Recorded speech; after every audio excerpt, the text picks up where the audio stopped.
yo Yesu Yesu zali nzambe nzambe monene mokili ezali yo oh mokili ezali yo oh mokili ezali yo oh tango ekoki yawe nanga bolingo ezali yo oh bolingo ezali yo Yesu bolingo ezali yo oh Jésus le bon le roi Yahweh nanga bolingo ezali yo oh bolingo ezali yo Yahweh bolingo ezali yo Yesu Jésus le bon le roi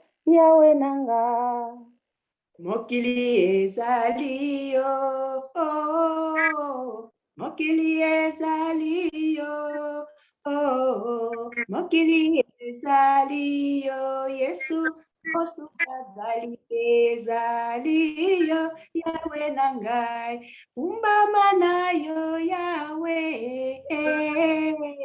kumbama na yo yawe oh kumbama na yo yawe oh Jésus le bon le roi yawe na ngai bolingo ezali yo oh bolingo ezali yo oh bolingo ezali yo Yahweh Jésus le bon le roi Yahweh nanga bolingo ezali yo oh bolingo ezali yo oh bolingo ezali yo oh toyambi yo na mokili ya sika yawe nanga mokili ezali yo oh, mokili ezali yo mokili ezali yo Jésus le bon le roi Yahweh for me mokili ezali yo oh, mokili ezali yo mokili ezali yo Yesu Yesu yo bolingo ya mokili yawe nanga bolingo ezali yo oh bolingo ezali yo Yesu Masia ye bolingo ezali yo Emmanuele ozali nzambe yawe nanga kumama na yo yawe ye kumama na yo yawe kumama na yo yawe oh Jésus le bon le roi yawe nanga kumbama na yo ozali kumbama na yo ozali ozali kumbama na yo ozali oh Jésus le bon le roi Yahweh nanga mokili ezali yo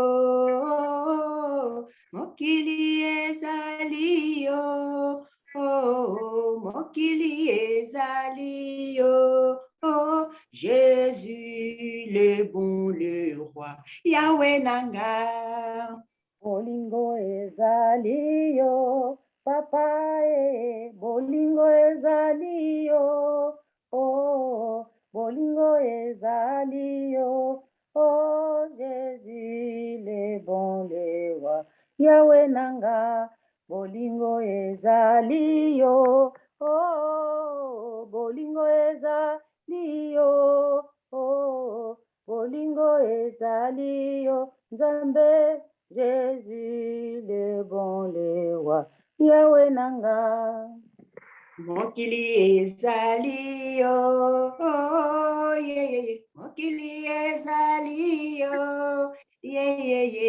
mokili ezali yo oh Jésus le bon, le roi. Yahweh nangai, mokili ezali yo, papa mokili ezali yo,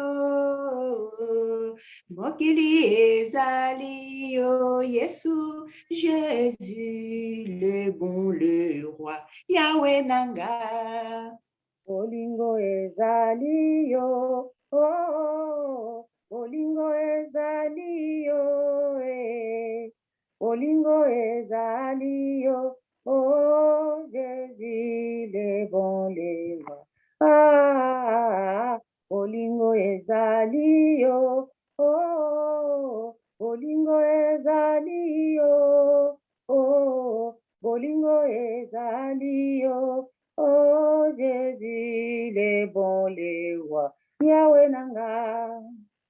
Umbamana yo Yahweh, yeah, yeah, yeah. Umbamana yo Yahweh, Umbamana yo Yahweh, oh Jésus, le bon, le roi.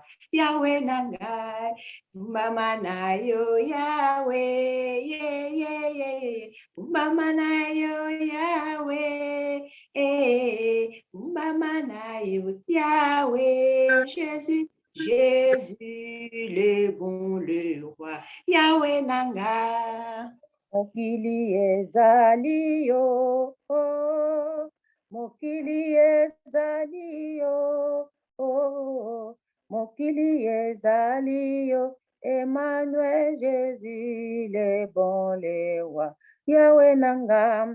Mokili ezali yo, oh, mokili ezali yo, oh, mokili ezali yo, Zambé, Jésus, le bon, le roi. Tembo na Yesu, tembo na Hosana. Amen. Elinzeza kopesa bomoi, elinzeza awana se, elinzeza kopesa bomoi, awana se, elinzeza kopesa kimya, yende mobikisi. Elinzeza kopesa bomoi, awana se, elinzeza kopesa kimya, elinzeza awana se, elinzeza kopesa kimya, yende mobikisi. Elinzeza kopesa kimya, elinzeza awana se, elinzeza kopesa bomoi, yende mobikisi. Yesu kopesa bomoi, awana se,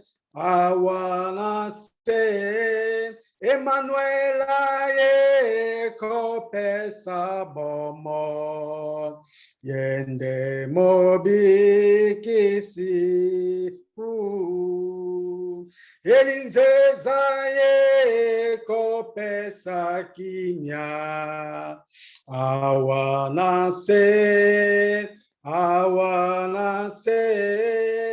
elinzeza kopesa bomoi, yende mobikisi.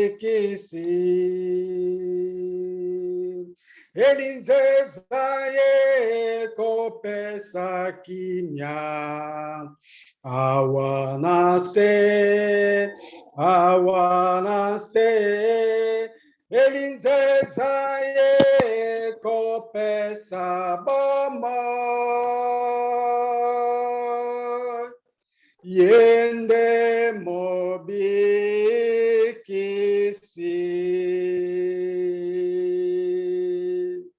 kembo na Yesu azali Yesu akotikala Yesu Masia kembo na likolo na gloria na Yesu kembo azali monene na Yesu kembo na ndako na David. Alléluia, Hosanna, Hosanna, Hosanna. Alléluia, amen. Amen. Merci, la chantre de l'Éternel.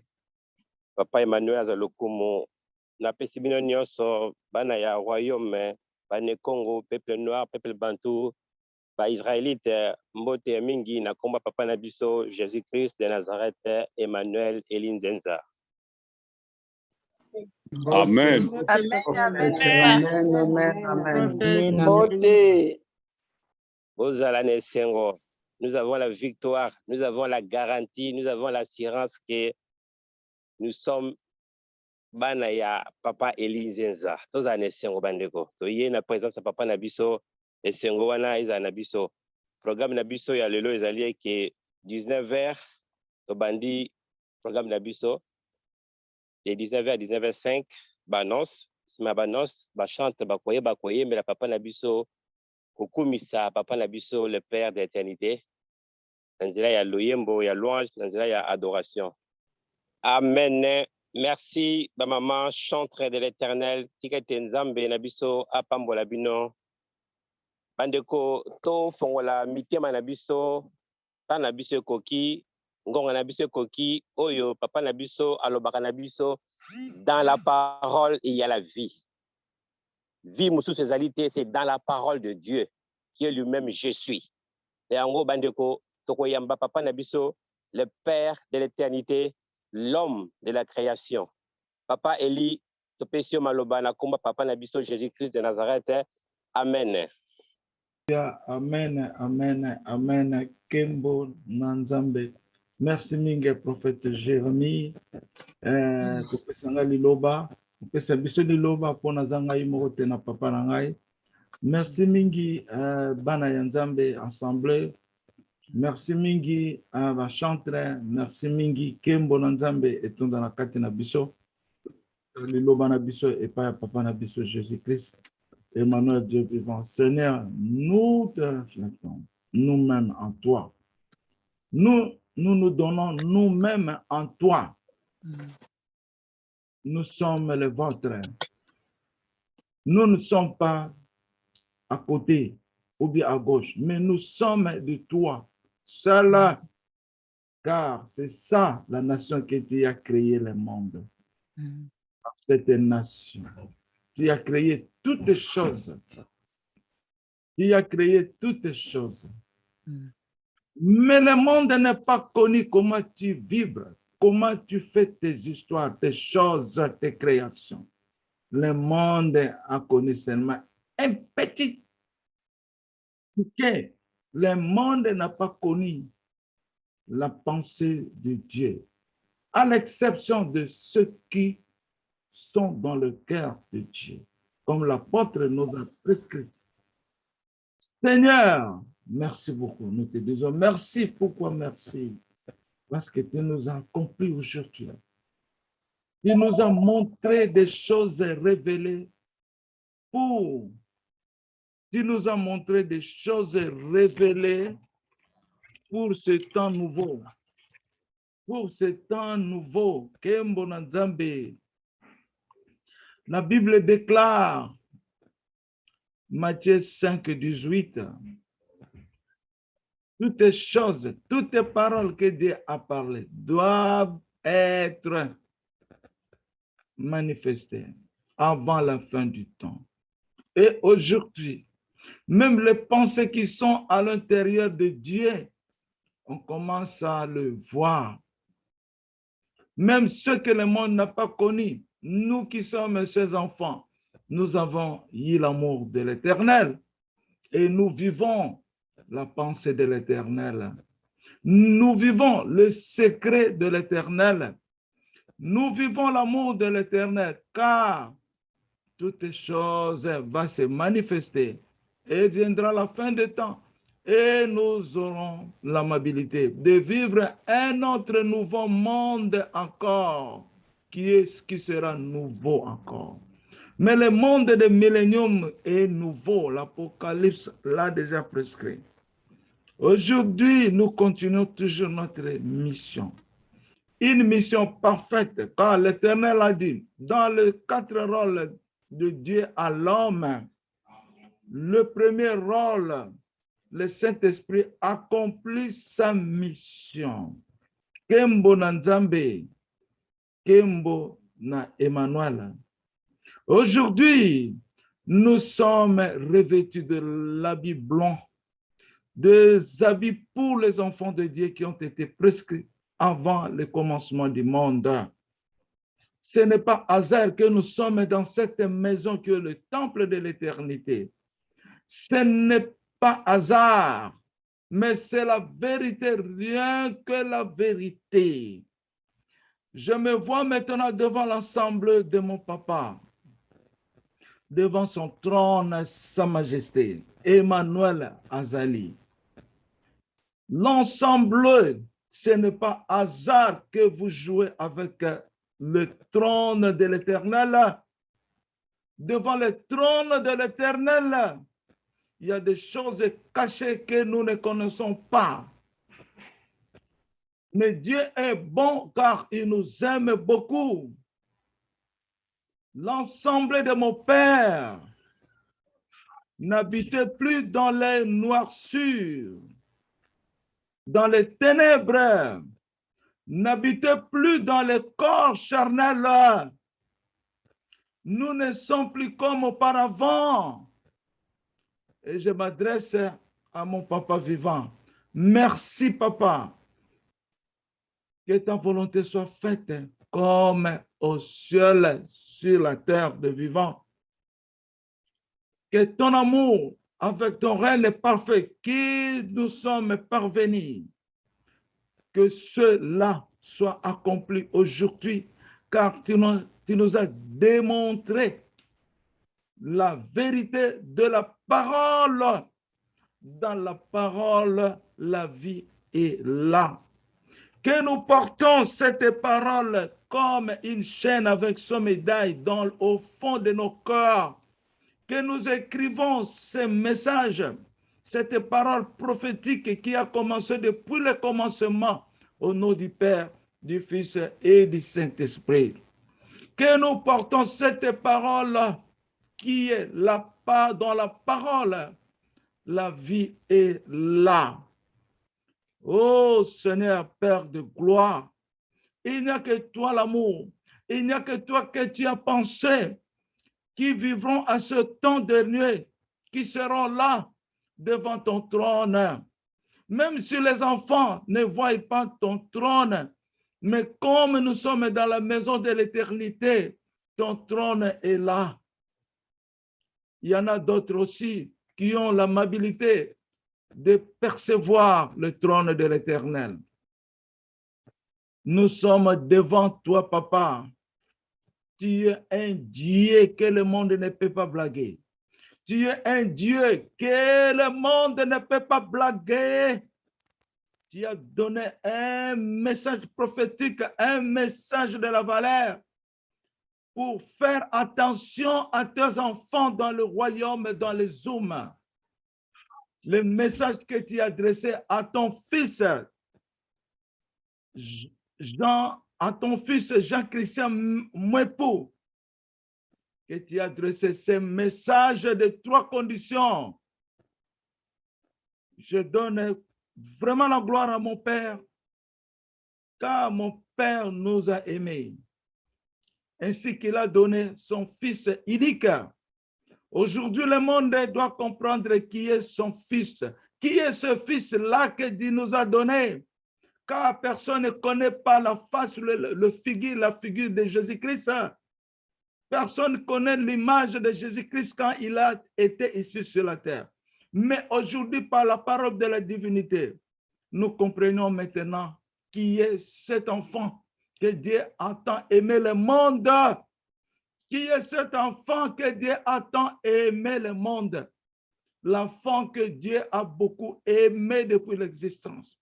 L'enfant que Dieu l'a établi avant toute promesse. Le monde doit voir maintenant l'image de celui-là. Mais le monde d'Adam et Ève est déjà parti. Nous voyons maintenant le signe, le signal. Ce monde ne plus. Nous commençons à vivre le nouveau monde avec une nouvelle bénédiction dans les monuments. Dans la parole, la vie est là. Dans les monuments, la vie est là. Kembo Nanzambe. Merci Seigneur de nous avoir donné ce temps beau, ce temps grand par lequel tu es sa majesté. Le roi des rois, Jésus-Christ de Nazareth, le roi des rois, le roi des rois, le roi des rois, Mokondi Abakondi, Mokondi Abakondi, Mokondi Asekona Seko, qui existe, qui a toujours existé, qui est je suis, qui est royaume, qui est le temple du bonheur. Là, il y a le bonheur. Là, il y a la vie. Là, il y a la grandeur de Dieu. Mayambula, Ezali Zambé, par la puissance de la croix, par l'autorité de la croix, au nom puissant de Jésus-Christ, que nous implorons l'amour. Amen à l'ensemble de Dieu.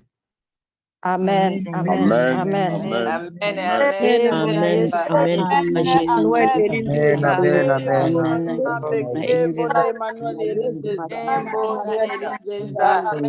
Amen. Wow. Mbote na bino nyonso na kati ya assemblée ya papa na ngai. Mbote papa. Mbote papa majesté kumbama na yo. Bana ya royaume. Bana ya royaume, mbote na bino, mbote na bino. Mbote papa. Mbote papa. Mbote Mama na yo papa Yesu. Mbote papa Jésus. Mbote papa Jésus. Tengo na mitema. Amen. Amen. Amen. Amen. Amen. Amen. Amen. Kumbama na yo. Papa. Amen. Amen. Amen. Libota ya Nzambe na kati ya temple de tabernacle. Lelo toyoka message. Kembo na Yesu. Alléluia. Amen. Kembo na Hosanna, kembo azali vivant. Kembo na Elinzenza, amen. Kembo, amen. Na sepeli koyoka mingongo na bino, na tonde esengo, grâce à papa na tonde biso na kati na biso, alléluia. Merci beaucoup Seigneur. Bon, sans pas tarder, na sepeli pe na papa mafuta aza musika na bakati ya zamba, mais aza toujours violent. Lui ne se fatigue pas, il est toujours violent. Papa mafuta c'est na sepeli mingi na bino nyonso pe boza ba violent. Na ina sabino lo mo na kansi na kati inspiration ya Nzambe yeleli ngai na mentionner likambo ya papa Jean Christian. S'il vous plaît, bana Nzambe tozwango au sérieux na yebisa bino. Kulinga te fongola motema na yo mobimba pesa na Nzambe na banda kotuna eske bozoleli nga verset oyo tolobaki il faut tolinga Nzambe parce que Nzambe alingaka biso koleka biso ndenge tozolinga ye faut toyeba ngo mais sikoyo nde ezokokisama Nzambe alingaka biso ndenge biso tokoki kopesa bakado ndenge biso tokoki kopesa ye ndenge bopesaka ye Nzambe alingaka biso plus que ça nayebisa bino lelo oyebi ntango bomoi oyo Jésus apesaka souffle ntango abateli bomoi na yo oyebi ke eleki nyonso oyo eza na kati ya bomoi na yo vrai faux Vrai. Amen papa. Pema na yo ntango ya simbi pema aleki nyonso na kati ya bomoi na yo. Nayebi ke kosala bino pasi ntango nazoloba boye. Mais eza vérité po vérité nde tozovivre po tofungwama lelo. Lelo nalingi tochange po bamosusu bazochange te. À partir ya révélation ya papa Jean Christian, pasteur Mwepo, à partir ya révélation wana, bato bazochange te nazoyebisa bino. Naloba ndenge nabondela bino ndenge nafukamela bino, me nafukamaka ntango naza kosadresse message. Ntango nalobi na adresse message na assemblée, naza kofukama liboso na bino nafukamelaka bino. Mais nia na ngai, donc mapamboli na nga ezali nafukamela papa na nga po yenda tini nga na mission. Mais lokola toza ndako moko biso nyonso. S'il vous plaît, nazo répéter, pema o nzamba pesi yo, papa na nga pesi biso. Eleki makambo oyo yozo mema na kati ya motema na yo. Soki papa na nga bendi yango boye. Ozana ngo lisusu te, fini, histoire ekei.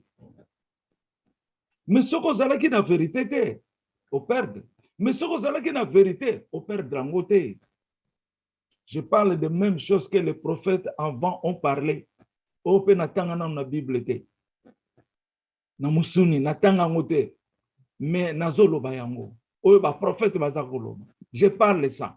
Na nzoto natanga yango te, na molimo na yebi. Papa na nga za molimo.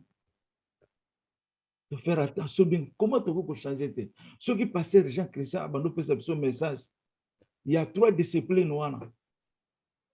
Sérieusement. Tu biba na première catégorie. Tu zala na première catégorie. O ezali logo. Lelo nzamba reprendre biso logo wana. Kembo na nzambe. Lelo to zongi susu histoire ya monument ya mama Liliane. Na yebisaki mama Liliana nano silisi koloba te papa kolobela yo. Na yebisaki ye. Nzamba pesa mama Liliane promesse. Mama Liliana zalaka pembeni ya poussière na ye. Na yebisho eza lokola ba mususu bazwe ba promesse. Me bozonga ko sanzola yango te. Lelo ye wana banoso ba grand cadeau, bino pe bozoso ba grand cadeau, bozoso e ko sala ndenge moko te. Bomo na passe te pona zotanga ba komba bato, e sala bino do passe. Eza ndenge Seigneur azo memela ngai. Bino nyonso, bozana, bozo mema ba grand cadeau. Eza na maboko na bino ba montre non. Bozo mema yango. Bozo vivre yango. Bozo mona papa Elinzeza. Mama Agnès azakoloba ta bandi koloba mama Mbombo alakisi biso foi. Ozomona s'il vous plaît tous avez la discipline tous ala na première catégorie. Ndenge frère Coco a expliqué ki yango lisusu très bien. Po nzamba ko inspirer mutu na ndenge na ye aloba. Nazali prophète oteke ngala ngika na loba ngamoko nazende lokwana te. Jésus alobaki ye moko te, Pierre parle belaki ye. Pierre alobelaki ye. Ba Jésus ba yebisaki Pierre, awa place walingaki ba boma yo ndenge ndo zoko ya lisusu kote ya kotoyo. Ba lobelaki Jésus. Ba lobelaki ye. Awa place walingaki ba boma yo na makambo Abraham, ozala ba balingaki o ya lisusu kotoyo ko yo sala nini. Ba lobelaki peye. Bazalaki kolukela ye biloko ya kolamba ya kolia bakei batiki ye moko bayokuta yaza na femme samaritaine. Albi me ya solo na basi tokuta solo na mwasi boendenge nini. Yango moni mystère nzambe sala ndengwa et déployer na mystère de Dieu eza na position fixe te. Ndamba ko beta bino 1000 ans boyoka ete ya mais ya change kana ete ya. Bon, toke na prophétie ya lelo. Toke na prophétie ya lelo. Tobandaki yango la semaine passée. Bon. Je vais répéter le sur le cambo ya Jésus wana bozo mona yende. Ça je vais répéter ça parce que il faut na répéter yango parce que mission na biso eza wana. Mission na biso eza na kombo Jésus Christ Emmanuel. Ce qui bozo yeba yete eza mawatro. Yango na nazo répéter ngo toke na oya sikana ona tindeli bino tokoparle nango et puis na sima pe na tindela bino papa nanga continue ko loba na yo la mukawa na midi na ba 11h na nga yawa tango mama Chantal abenga to sololi na benga na ba 11h tango na silicité mais tango na yo ko pema ya benga to continue masolo na so na mama Chantal nde na zonga na lali 1h de temps encore na midi na lamuki pona na se préparer.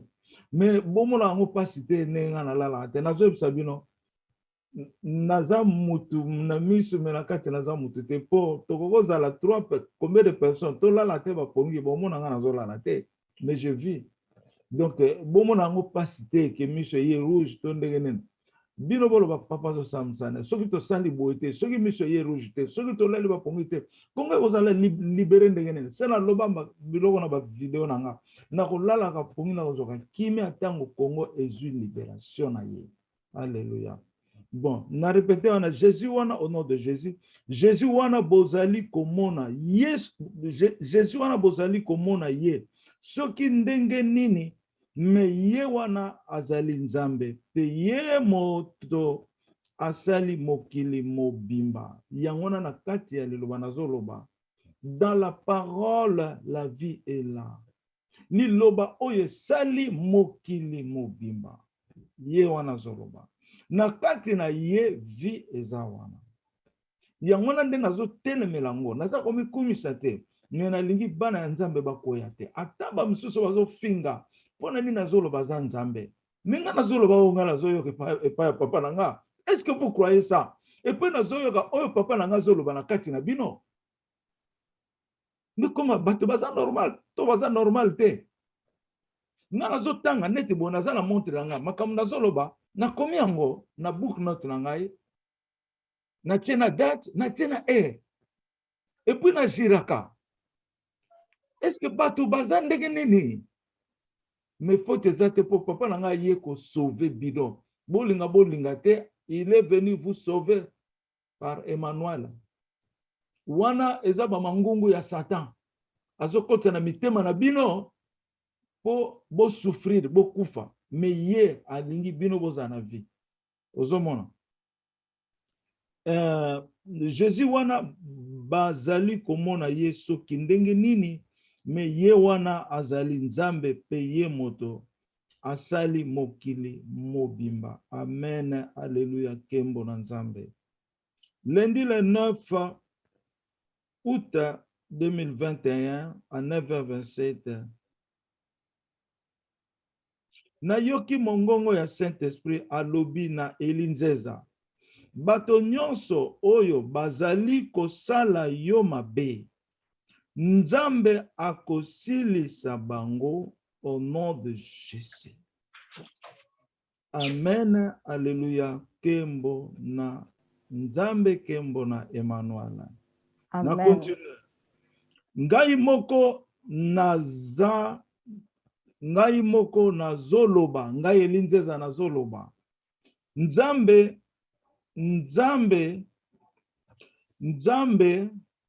akoboma bino me nazoloba yango na voix ya basse. Eza penza voix na ngai d'habitude te. Tango nazoloba nzambe akoboma bino nazoloba ngo na voix na ngai bino bozoyokela ngai te. Nazoloba ngo na voix de tonnerre. Sikoyo tikana kena isikana po isikana ebangisi bino mwa muke nzambe akoboma bino oyo bobangi yete akoboma nzambe akoboma les ennemis de l'Éternel. Yangona a adressé un message directement na bango parce que bayaka kotumbola ngai nde na lobi na bango bino bozomona papa na ngai te mais lui vous voyez yazomona bino nde na lobi na bango nzambe akoboma bino na voix de tonnerre pour nazana oyo babengaka l'homme le plus fort du monde. Yangona nga la lobi. Amen. Alléluia. Amen, amen. Na pesi histoire wana po na bomona teke nazoloba na bino mais nazoloba na bato ngai oyo bazobundisa ngai. Papa Nanga Lobi, il s'oppose aux ennemis de l'Éternel pour libérer le Congo. Prophète Jérémie Alobarangola Ernyoso. Amen. Date mardi le 10 août 2021 à 9h. Oh, nayoki mungongo ya Papa Alex Alobi amen. Oyebi Papa Alex Alobaka ngona nakanisi na boboa. Alobaki likambo na ke mokili mo bako bundisa ngai me bakolonga te. Mokili mobimba bako bundisa ngai me bakolonga te. Papa Alex alobaki yango ya ibi yango ndenge. Ozomona. Amen, Papa. Amen. Kembo na Nzambe. Alléluia. Naleki wana.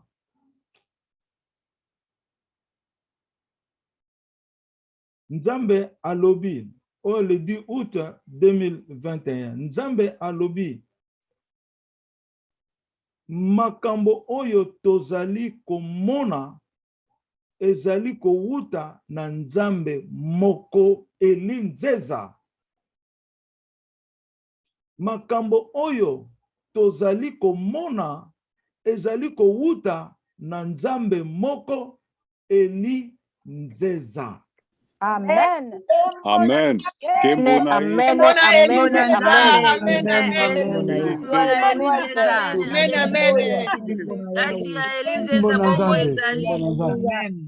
Amen. Amen. Sikoyo awa tokoki kotuna question, moko na kati. Makambo oyo tozali komona ezali kowuta na Nzambe moko elinzeza. Makambo nini tozomona? Nana koko répondre. Tous 3 personnes. Qui peut répondre? Amen, Papa. Amen. Maman Sere Kanga. Merci, Amen. Papa, pour opesinga liloba. Makambo tozali komona oya mupepe, oya ba esandi, oya zali kosalama. Papa, ozali ko frapper bango. Bazolo bate da ba information bazo bomba. Ozali ko frapper bango ya minene. Bamboka musu ko tikala ba poussière. Amen. Alléluia. Amen. Amen, maman. Merci beaucoup. Amen. Deuxième personne. Tozolo tolobi 3 personnes vont répondre. C'est que deuxième personne qui peut répondre. Makambo tozo mona eza makambo nini? Eza ko wuta na Nzambe moko elinzeza. Makambo nini yango? Mama sero solo bagite. Nana koko loba. Tozolo encore 2 personnes. Nana koko ko ajouter.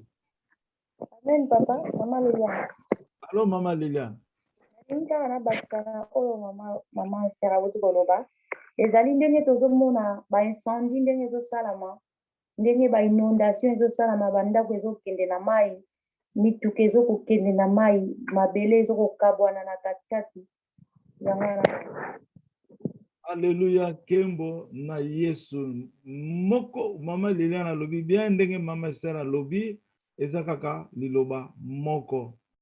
Nani susu tokokozwa ya misato pona a expliquer biso message oyo makambo toza komona ezoko uta na Nzambe moko elinzeza.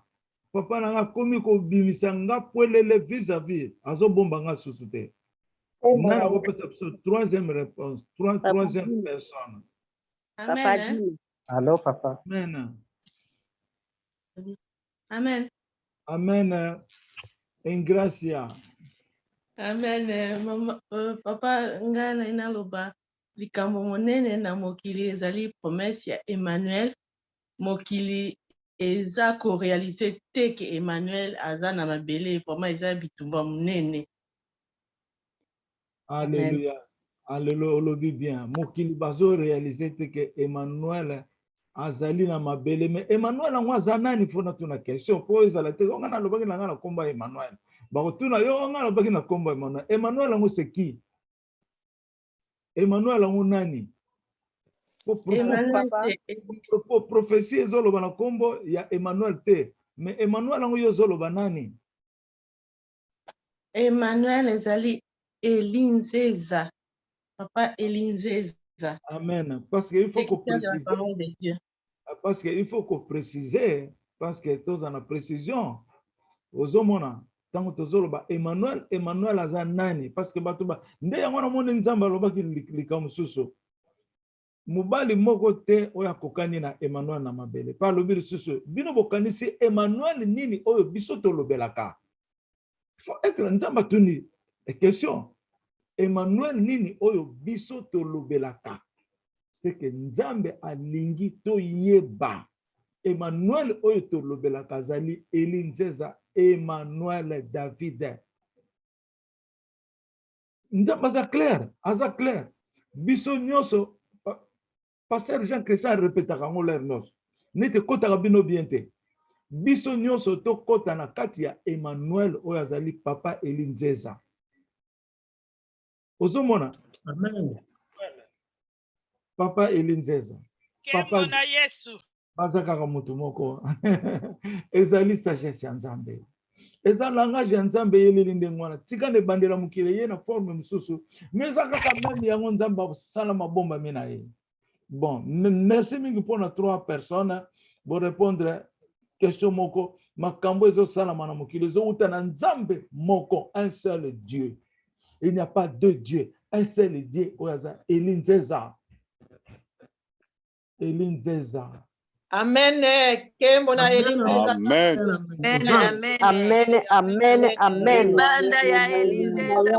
Kembo na Elinzeza. Emmanuel. Nzambe. Natina ebomo ezali. Alléluia. Oyaza Oyelandi kaka ona utoloba.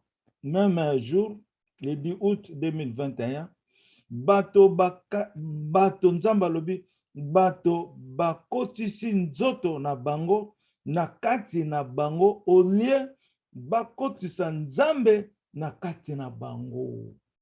Wana siko toke siko na 3 ya papa Jean Christian nene.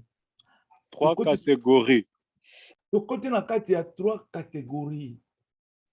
Nzamba lobi bato ba kotisi nzoto na bango na kati na bango moko olie bakotisa nzambe na kati na bango. Ça dit beaucoup hein.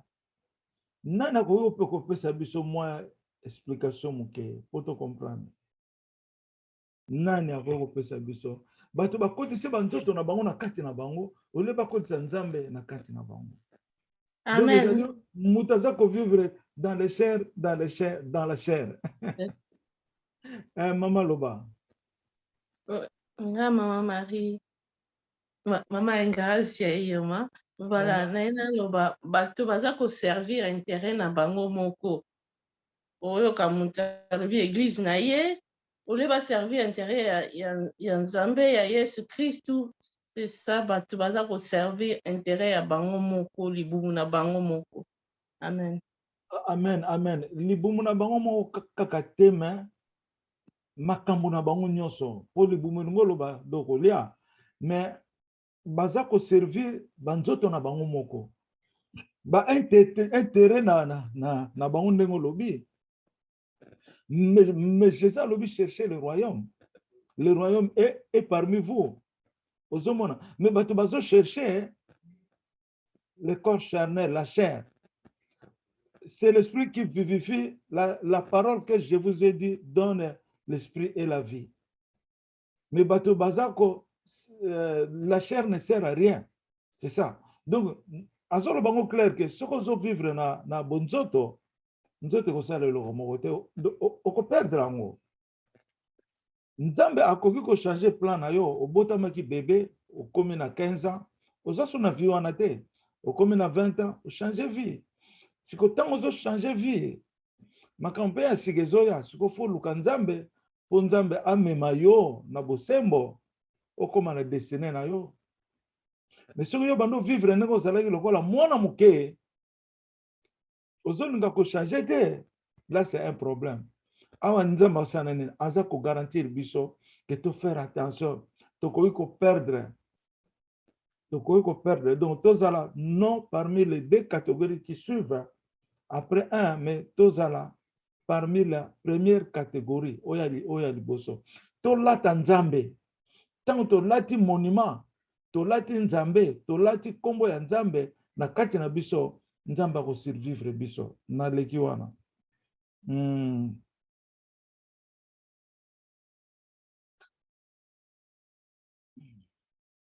Prophétie du jour, le pain de vie, date jeudi le 12 août, hier 2021, à 9h20 ya Tongo.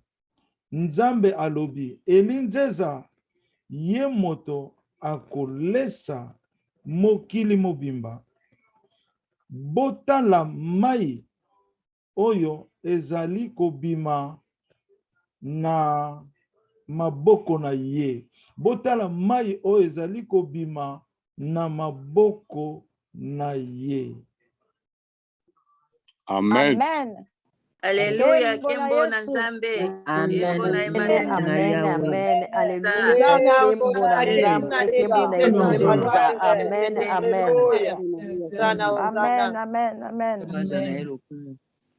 Bana ya nzambe, tokoti pena na temps oyo makambo ebandi.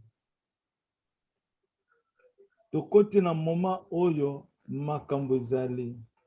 Tango bato bazofinga elinzeza, tango bato baza kokritike elinzeza, bazali kobakisela ye mapamboli. Oyo aza na ye innocent, l'enfant nous est né, un fils nous est donné. Aza na ye mwana innocent, me bato baza kovibre, baza kopeze kite ye. Tango bazosala ndenge wana, bazobakisela ye mapamboli. Bango nde bazozwa malheur na bango. Soki totali na version ya prophétie oyo, nayebisa bino deja, na répétaka ngo l'air na moment nyonso. Tokokaki totanga Esaïe 13, mais peut-être facteur ya temps. Pour Esaïe 13, tant nzamba alobelaki nga na ba 2013, ndenge nzamba akosakaje monde, ke mabele oyo bamboka mosusu ekozalaka te. Toloba yango kala, j'ai parlé ça dans lobaki yango. Et puis l'air nazoloba ngo nasekaka na nga, nasekaka. Lokola mutu moko antina te azoloba, yango nalobaka l'apparence trompe. Pour juger l'apparence te, nasekaka. Quand je parle ça, je ris. Pourquoi pour na bino? Na lingi peuple ande me fona loba bango. Il faut toyer ko la peu babenga en anglais smile, cause la gente. Il faut toyer ko la mais y a hypocrisie. Il y a hypocrisie lokola ba Rwandais te na ba Japonais te.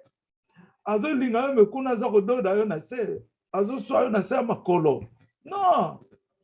To linga na hypocrisie te. Soko munu do mutona olingaka ye te. Ko manifester gentillesse po amona ko nzamba zo mona ko bano ko sabat. La kisa ko lingaka ye te po yo changer, bo changer ye. Ozomona. Prophétie oyo eza suka ya mokili, suka ya makambo éternel. Soko tali ngana koma ko bengo monument ya mama Liliane. Soko tali nzamba zongi si histoire ya monument pe ekosilaka te. Histoire ya monument oyo ekosilaka te. Nazoyebisa bino au nom de Jésus-Christ de Nazareth. Ekosilaka te. Amen. Amen. Amen, amen, papa. Amen, papa. Amen, amen. Kembo na Elinzeza. Histoire ekosilaka te, même tina kati na bino via histoire eko continue ko lesa bino na bakoko bakoyaka bakovivre na histoire oyo. Alléluia. Amen. Amen, amen, amen, amen. Amen. Tango na sambeli sagesse nzambe tondi ngai. Nalobi tango Yesu biso pe tutoloba ngo mama Liliane pa loba ngo tango Yesu aziyaki na mokili azongi na ye pa ya papa na ye le rejeton banani bayebaki bilembo ya Yesu ntango azalaki. Simoki mbango kutu mutu ayene kaka siku na basiècle bato bazo reconnaître ndenge azalaki te. Simoki mbango kaka elamba moko balata ye kaka yango na bato nyonso bamona yango kaka ibaji wana. Bandeko na ngai, mokili eza aveugle, la lumière c'est Jésus-Christ. Yango na mitema na biso to jijaka te. Ata yo ozomona ngo eza nango mabe, ça ne te concerne pas. Kotia moninga mosapi te, faites attention. Comment batangisi bana nzambe na ba prospérité, ba guérison, okozwa mikanda, okozwa diplôme, okovoyager à Europe, okobala mobali na yo, nzambe alakisi mwasi na yo, akozala mwasi na yo, mobali na yo, tout ça prospérité. Prospérité. La prospérité. Mais ngai nzambe aza malamu mingi. Nzambe akotikala kozala malamu po aye kodetrone liloba ya Satana oyo akosi bana nzambe au nom de Jésus-Christ. Surtout dans les mariages, au moins 90% ba divorcé. Ba mariage mingi batu bafanda babotaka na mitema mariage ezalaka lisusu te. Vrai ou faux? Vrai ou faux? Amen. Amen.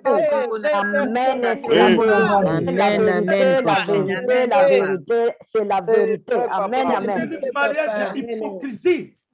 Mariage ya hypocrisie. Nalobi bien, mariage ya hypocrisie. Tika kaka na fanda na ye, po mama na nga kosilika, papa na nga kosilika, banoko ba kosilika, bakoya koloka ngai.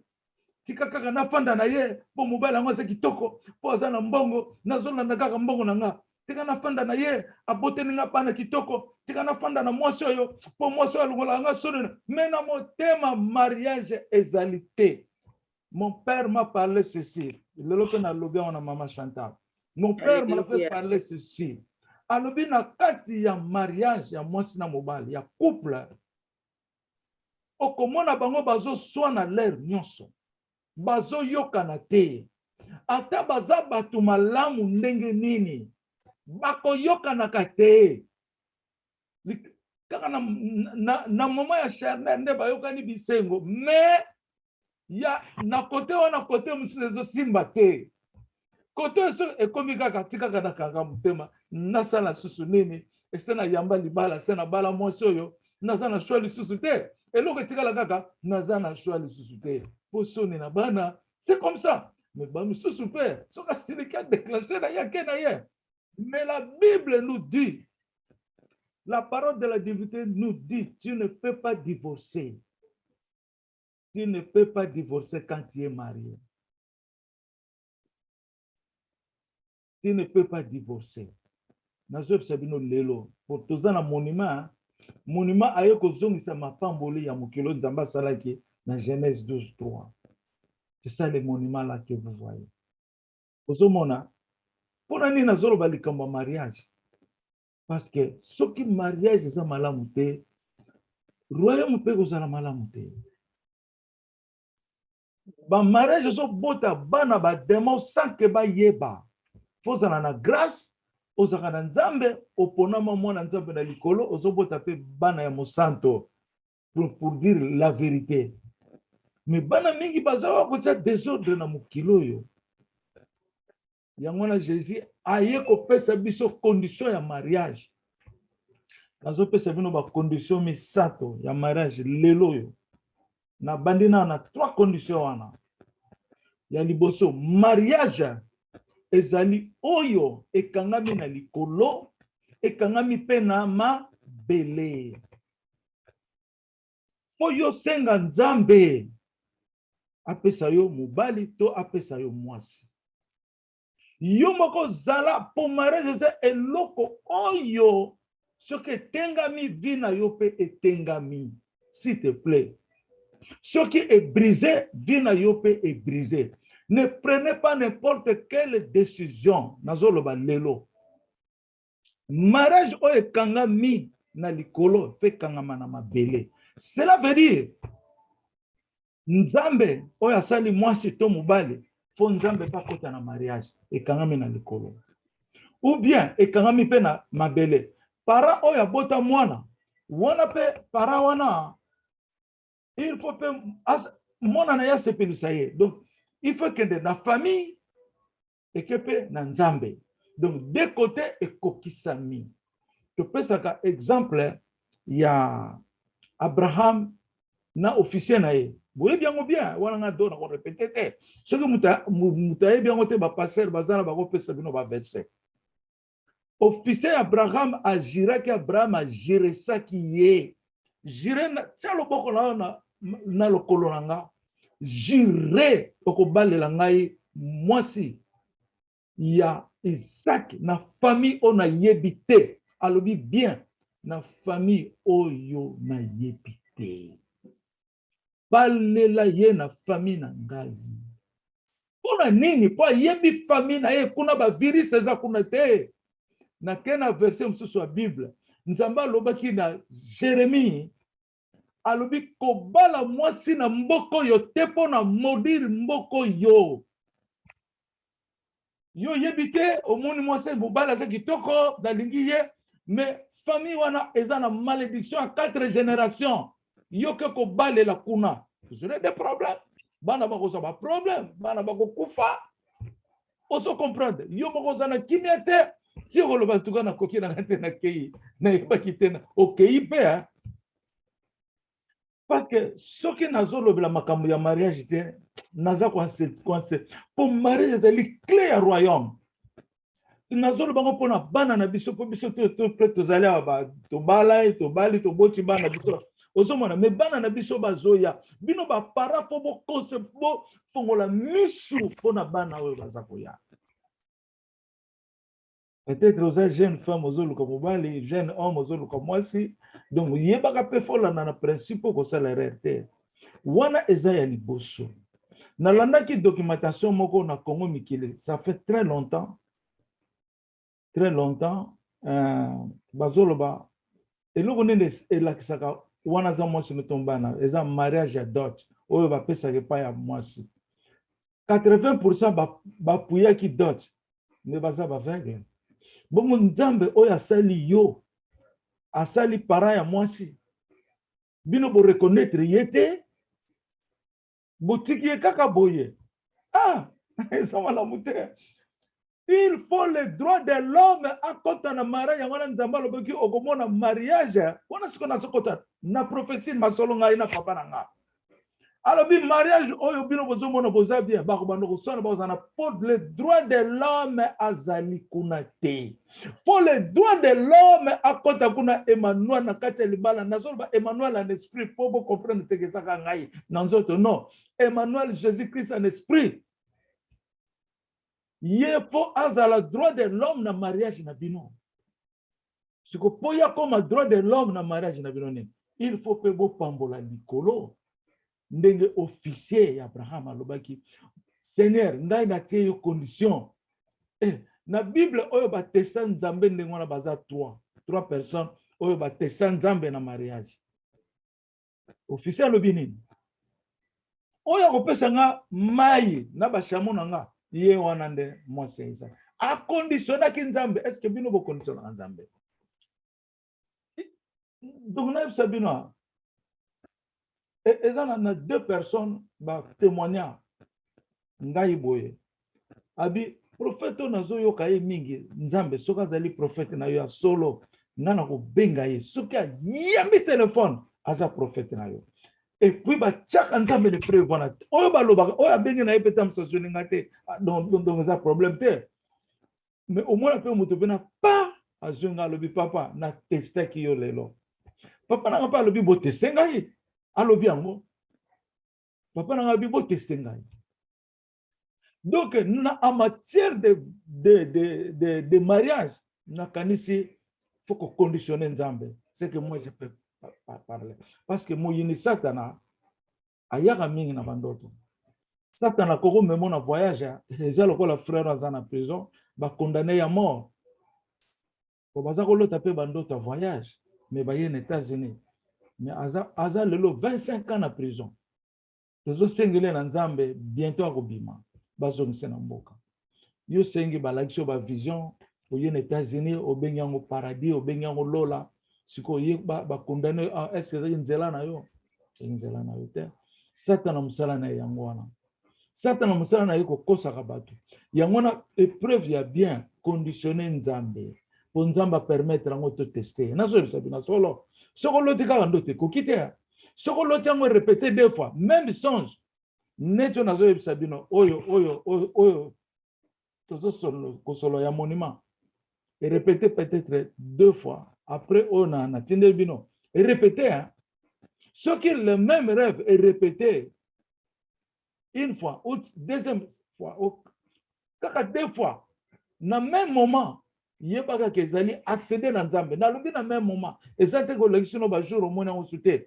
donc wana kaka nzambe azosala baprocessi na ye mais soki na même moment et répété ezali na Bible Ésaïe 41 verset 32 s'il vous plaît nde onanga na ngaka prophétie ya pasteur Ben prophétie na ye ezalaki trop authentique spirituel po amonaki ndenge diable na bagéant na ye bacercle bakanga espace ya likolo nzambe azalaka so na communication na bato na ye te esalamaki mpe na Daniel mapamboli na ye babotolaki yango mapamboli na ye ekendeki ozomona ekendeki eloko wana nakokolobela bino lere nyonso oyo akoyoka oyo ayoki te nous continuons à parler dans le mariage soki likolo epamboli yango te mabele epamboli yango te eza mariage soki bosalaki dot osilisaki na nzambe te basala priere ya mariage yebaka bien eza mariage te nazoloba yango lelo oyo bayebi ke babalana nalobi bien oyo bayebi ke basala mariage soki mariage religieux eza te yebaka ke eza mariage te mais nzambe apesaka biso temps okokobala mwasi na oyo bosali religieux peut-être 30 ans après 50 ans après eza problème te nyonso ezowuta kaka na motema na yo ndenge mama Martha amonaki ke azokota na kati ya église mais ye alobi me ngai naza na bameshe na motu na ngai bato nyonso baza na kati ya église bazali na babitambala so bavoile nakokota ndenge nini mais na kati ya motema na ye ayoki voya eyebisi ye sala oyo papa Elinzeza ayebisaki bino pesa nanu motema na yo liboso donnez votre cœur d'abord parce que motema eleki ba matériel oyo Dieu voit que le cœur Dieu ne voit pas le matériel mais bato mingi basepelaka na ba condition matérialiste que na condition du cœur mingi baza trop influencé na makambo etali matériel ke makambo etali molimo ezalaka na kati okokomona yango boye te emanifestaka na présence na yango matériel nde biloko na mibale mariage fo ekokisama na nzambe mpe na mabele soki wana eza te ce n'est pas un mariage nazoyebisa bino lelo soki obala mwasi to mobali abala yo bosala religieux te lokolo ozwi grâce ya royaume bapaster basambelela yo kaka bapaster eza nango feti te eza kooblige feti te eza ka témoignage boza de na kota mwasi de na kota mobali nzambe aza témoin na katikati atie paster na ye to révérend na ye mosali wa ye asambeli abénir mariage atala batelefone eza problème te naleki wana na première condition deuxième condition ya mariage deuxième condition ezali toteste nzambe donc koteste nzambe ezali ndenge officier ya Abraham atestaki mpe nzambe Gédéon mpe atestaki nzambe Gédéon atestaki nzambe alobi soki yo poni nga nazala sauveur ya Israël atiaki eloko moko boza na Bible mbula ebeta kaka awa kote mosusu mbula enoka te nzambe mpe asalaki oyo ye alingaki kotese nzambe wana nazoba mpona mariage Troisième condition otoyokozwa ya sikoyo potali royaume. Ozali ko englober nyonso première condition parce que première condition pe eza moins difficile donc lelo Mobutu ayeleli biso ko sangana na Congo exemple. Baluba zo bala bantandu bandibo bakomi ko bala bayombe basakata bakomi ko bala batequateur bambandaka donc to sangani Mobutu kota na selelo ya mabete za amour eza c'est mot d'amour mais na yebisa bino e vibrer biso petro mabe mingia pour ba caractère oyo eza différent de part et d'autre ba caractère wana ekokutana esa l'explosion yango na mabale ezolela na yebisa bino ya solo po Abraham alobaki ke kobala na famille mpo na yebi famille na nga bien. Mais aujourd'hui, nous ne sommes plus là encore parce que nous avons l'Esprit Saint. L'Esprit Saint qui nous relie, que nous soyons un aujourd'hui. Pas de Bangala, pas de Bakongo, pas de Moussouaïli, pas de Bateke, pas de Baluba, mais c'est l'Esprit Saint qui est le droit de l'homme. Donc, nous avons il faut oser le droit de l'homme. Ça a changé. Ce n'est plus comme à l'époque d'Abraham. On a fait ça solo. Nalobarango l'air nyoso. Pour le faut bandela ngo malema mais tant que ça de langana yo, faut bandana kolona pondu awa après oya kolona ndunda tout ça. Mais aujourd'hui, la personne qui nous lie, c'est Jésus-Christ Emmanuel. C'est le droit de l'homme pour notre mariage. Pour lui demander, montrez-moi le mari, montrez-moi ma femme. Et on a tout le bas. Deuxième condition, ezali test. Tester nzambe po Jésus lobi. Méditez, concentrez-vous, sachez bien que le Seigneur Jésus-Christ est avec vous. Oteaka yango l'air nyonso. Ezala bandoto mususu yo sengaki yango te, otunaki pe nzambe te, nzambe alakisi yo. Okanisaki te, mais nzambe alakisi yo. Mais toujours la Bible nous déclare, il faut évaluer la prophétie. Il faut évaluer yango. Na kesi koyo, na troisième condition. Onzamba yo to perception na bambule yo to lekoyo. Problème ya chiffre. C'est très important. Wana eye kwa léger nyonso eye kukomango kokomisango simple. Simple, simple, c'est difficile, mais pas difficile soko na kondima. Simple. Oye ba chiffre na yo liboso. Ana zolo bana bino boy, loboko etondi onction ezokende tina maboko na bino. Ana zolo babo. Amen. Amen.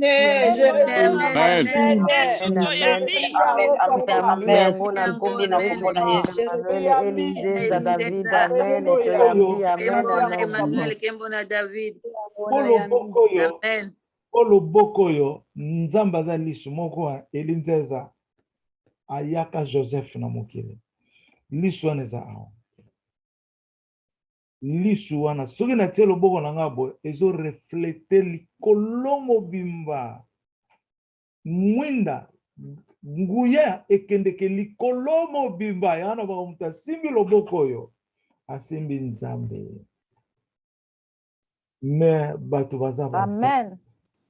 mais l'air tango kokoka ke mokili mobimba ko luka papa oyo nanzi po solo na yego za na souhaité te na so na bino te na ngabino mingi na bana ko luka tata mukena benga bino na so na bino pona na bino mingi ozomona na zego isete to mona na jusqu'à l'éternité oya zana yena ndenge na ya ngayo ka ke tadi yemo ka ko cha barrière entre ngai na ye entre ngana papa na ngana ye ozomona mais na bolingo to ko sala toujours ensemble donc na lobi bien chiffre na yebisa yo yangona Jésus a pésibiso condition na le moins facile moins na se ya dur yango za trop facile mais ça ka lokola ozo luka diamant ozo lona elanga pour ozo luka diamant oyeba chiffre na yo pe oyeba chiffre ya mwasi na yo to mobali na yo.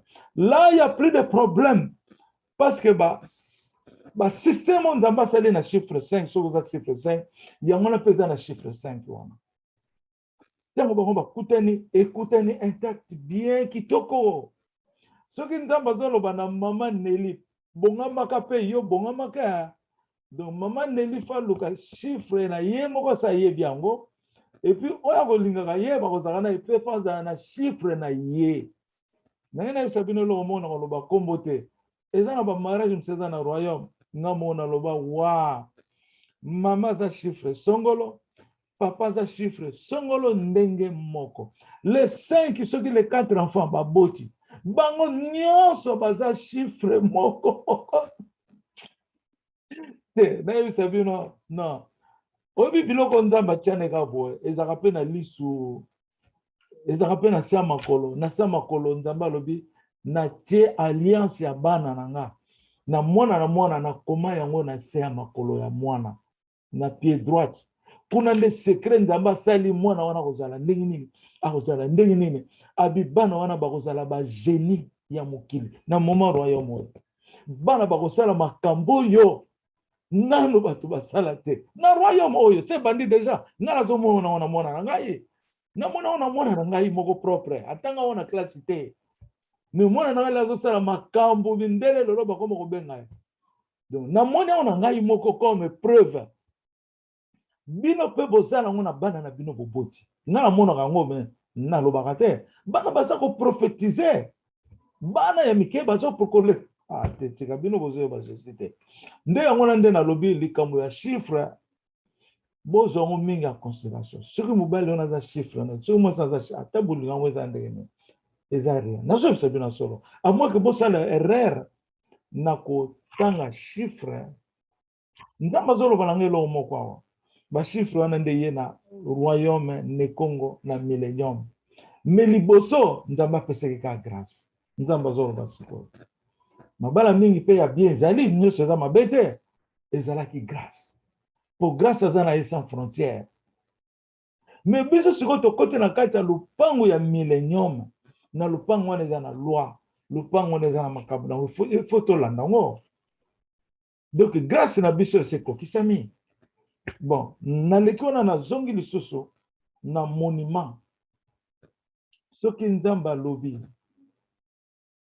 eli nzeza akolesa mokili mobimba botala na maboko na ye mai ezobima wana mai oyo ezobima ezali ndenge mama Lilian alobaki le sang qui se transforme na mai ya kelo na royaume ya David.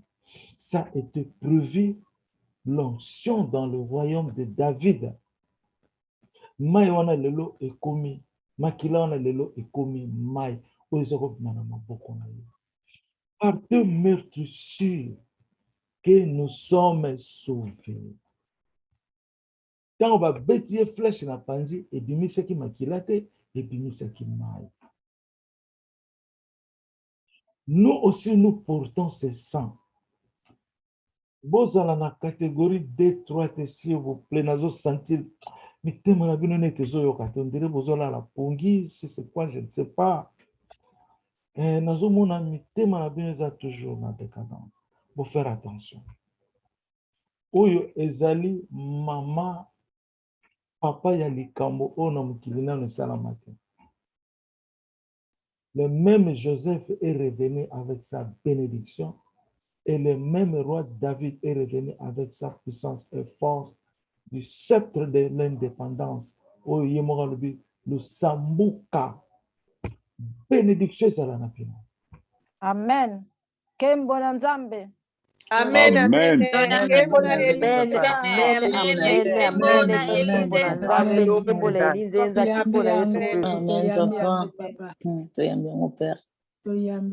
Ndenge nazoloba boye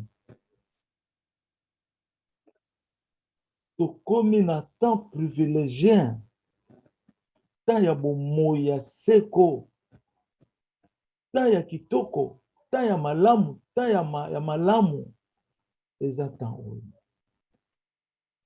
La femme esclave enfantera sa maîtresse. La femme esclave, c'est Congo, royaume royal de Dieu. Omoni pasi mingi me pasi on ezalaki volonté ya Nzambe.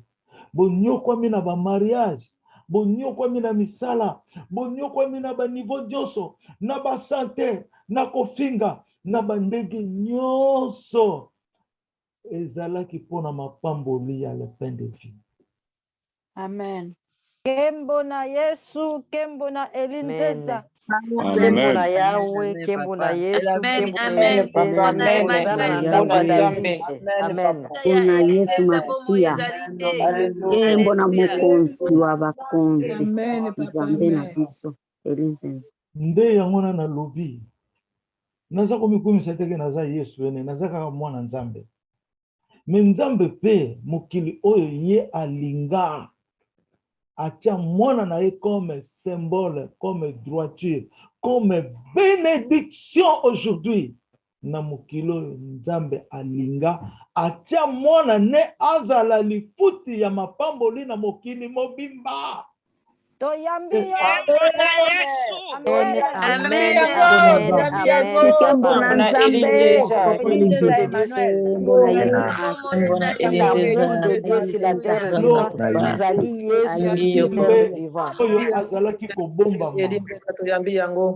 Dieu se voit maintenant. Maintenant c'est clair, mais à l'obi, vous me verrez comme vous m'écouterez. Mais le monde ne me verra pas et ne m'écoutera pas. Parce qu'ils sont déjà condamnés dans le monde des ténèbres. Ils sont déjà condamnés. Ma virus. Mais vous, moi je vis et vous vivrez. Jusqu'à l'éternité. Amen.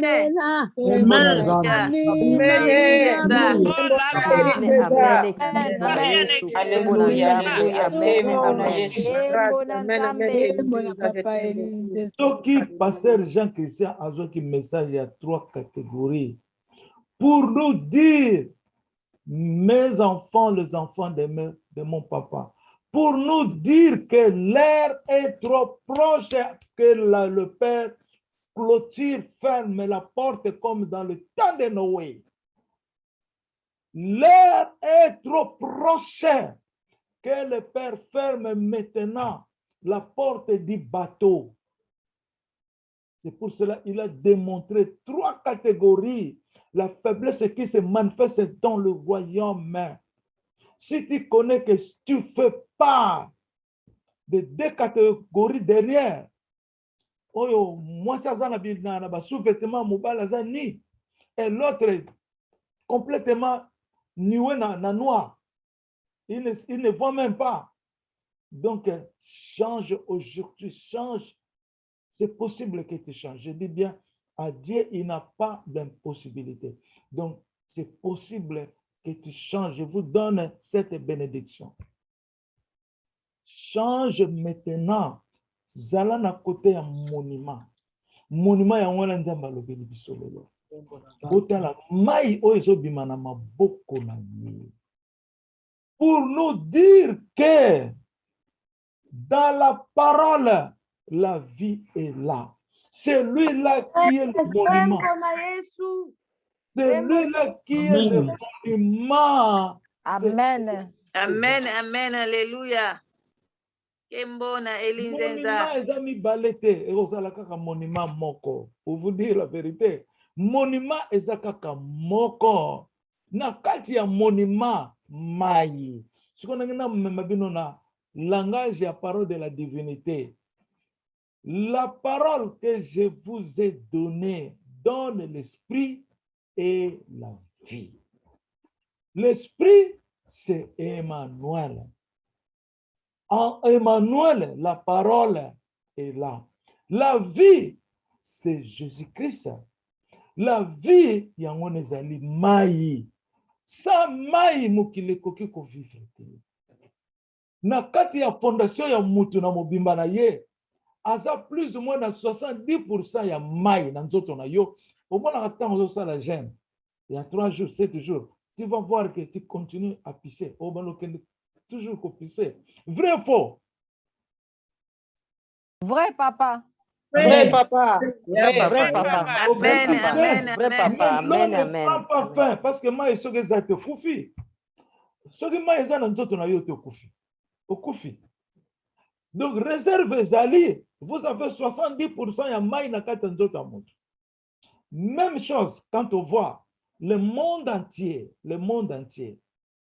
ils ont encerclé na ibale, ba mer, ba rivière, c'est tola se dit, nzambe. Maï oza na kata nzoto na yo zali nzambe.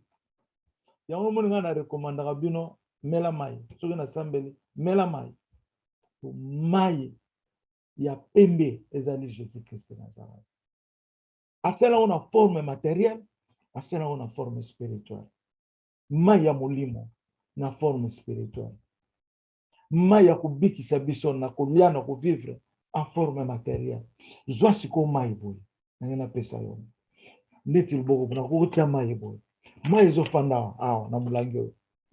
Mais mai wana soki ebimi na maboko okoko protéger yango te ekoyelela yo ezolekana ti fe fanda na bassin mpo efanda fo ezala na esika oyo mai fe fanda nazopesa bino sagesse mpo mai eya na nzoto mpo mai efanda na nzoto soki madusu ezali mai ekofanda te madusu c'est quoi mabe oyo bato bazosala na mokili nde mai oza na bango ezobima baza susu na mai te ya somona aza motu me aza susu na vi te mpo mai ebimi mai ebimi oyo eza kaka exemple nazopesa soki otetia madusu awa mai ekobima me mai yango okokosimba yango boye te ekoka te mpo mai efe fanda kaka na esika esengeli efanda ndenge moko nzambe akofanda na esika esengeli nzambe afanda nzambe akende kofanda na nzoto oyo eza tono vide te nzambe akende kofanda na nzoto oyo eza madusu baporte ebima te non nazoyebisa bino nakopesa bino exemple ka ya mai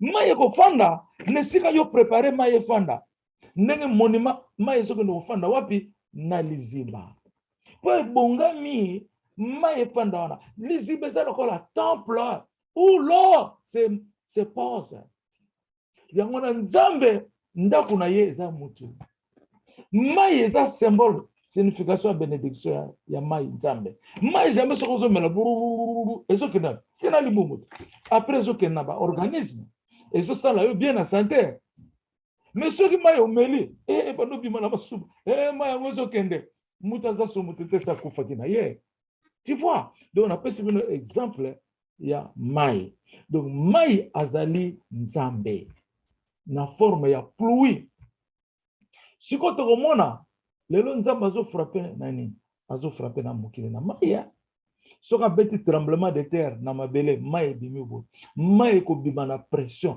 mopepe mpe azwi abi bon moto fo biloko wana misato ekobisama mai moto na mopepe le vent s'annonce omoni nde yango na nde tozoloba likambo ya monima wana monima ke na maboko na ye botala maboko na ye mai ezali kobima dans la parole la vie est là donc mai wana oyo ezobima na maboko na ye c'est la vie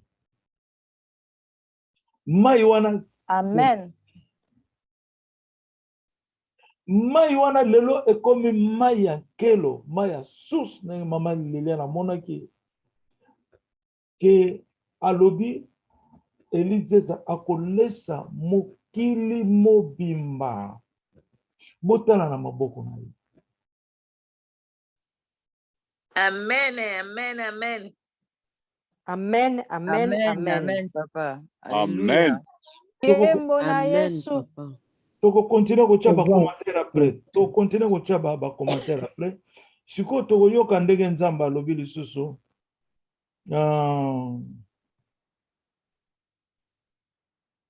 après prophétie continue et continue ezala mpona komaki yango na multiple langue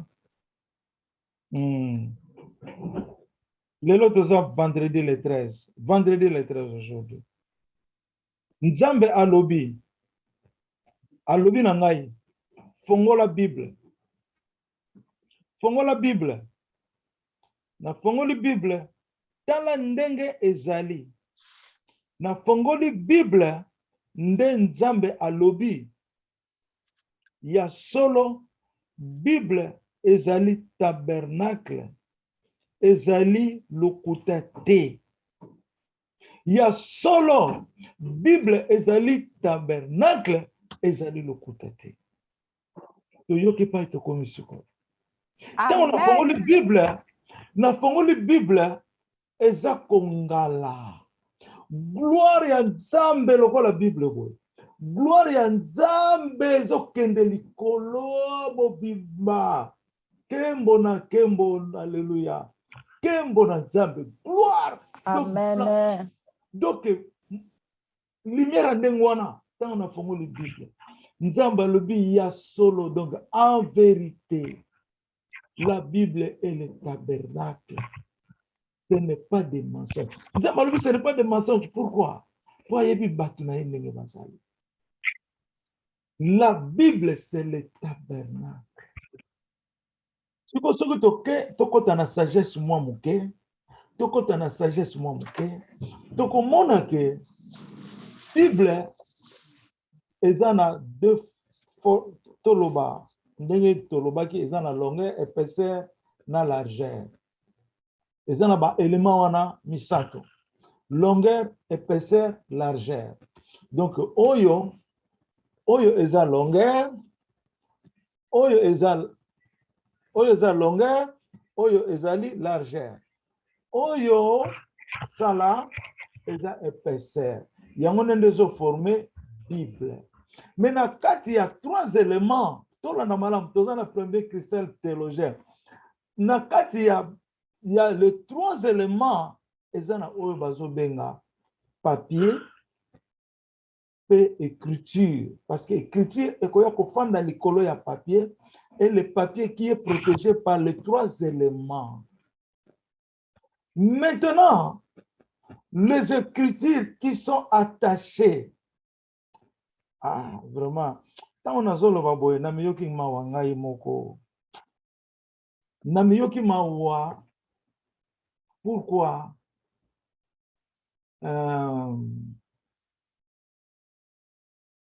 Ce qui tozoyeba, qu'est-ce que la parole? Là, c'est to comprendre. Mais likamo ena mutema na moena lobango eza boite peza malamu te pona bino.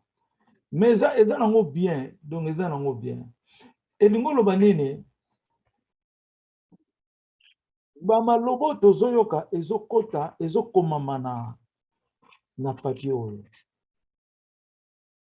Ezokomamana ba papier oyo. Malobe tikali.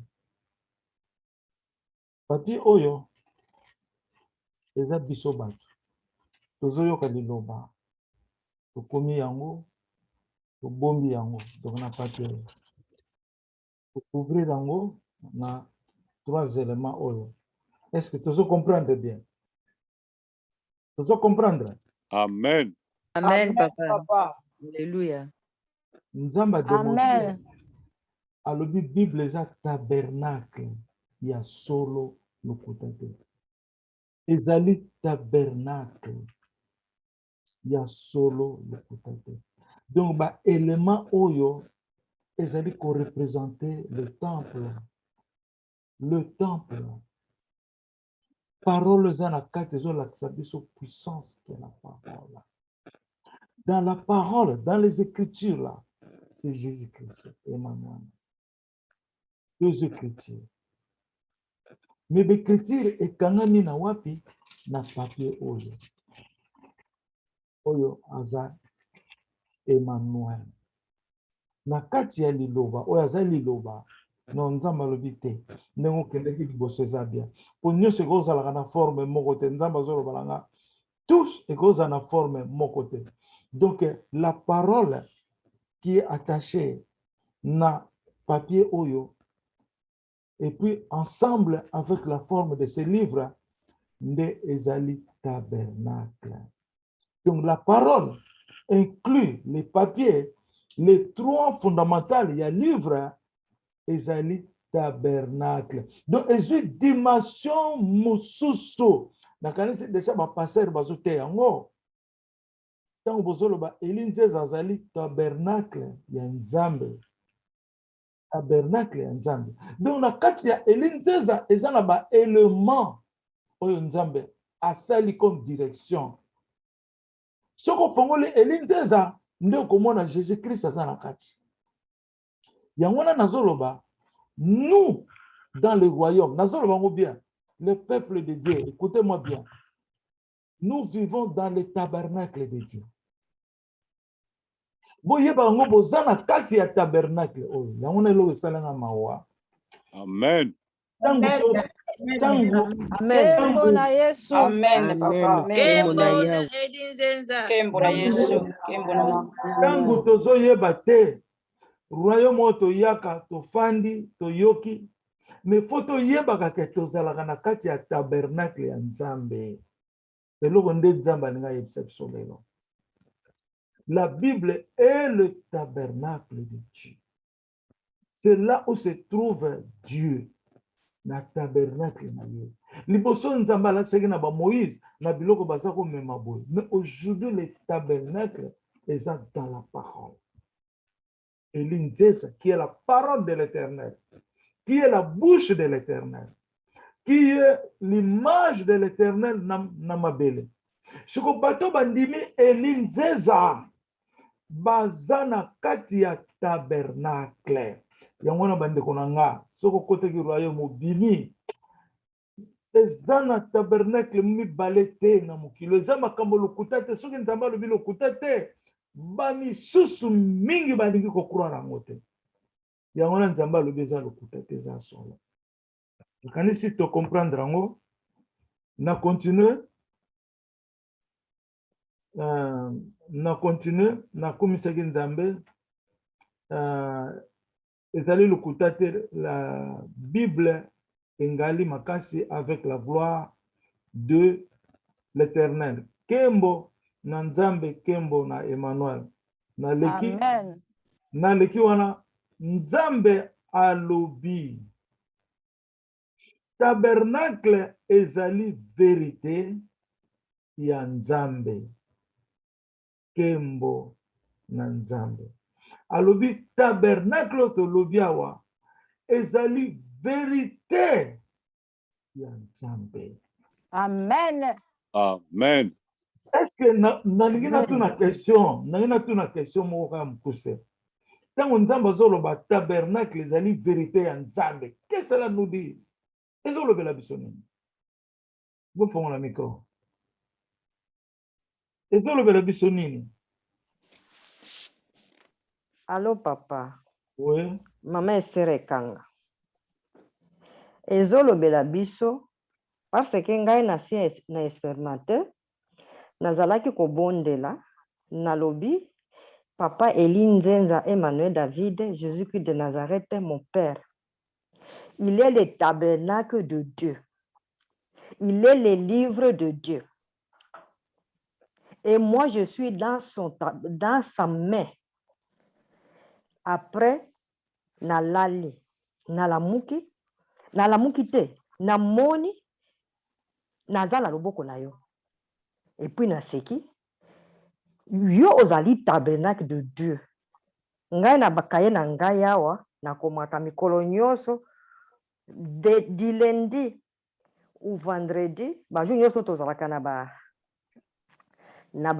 ba conférence nakomaka ndenge wana. Ozala te nayebi ke ozalaka nakomaka awa ezali awa le tabernacle de Dieu papa Elie Nzenza mon père. C'est vous qui êtes le tabernacle de Dieu et biso ba oyo tozali na kati na yo. Amen. Amen papa. Amen. Ndenge ma fille a expliqué, c'est comme ça. Si quoi pour nini Nzambe alobi tabernacle eza vérité ya Nzambe. Nana ko expliquer biso ezali vérité ya Nzambe.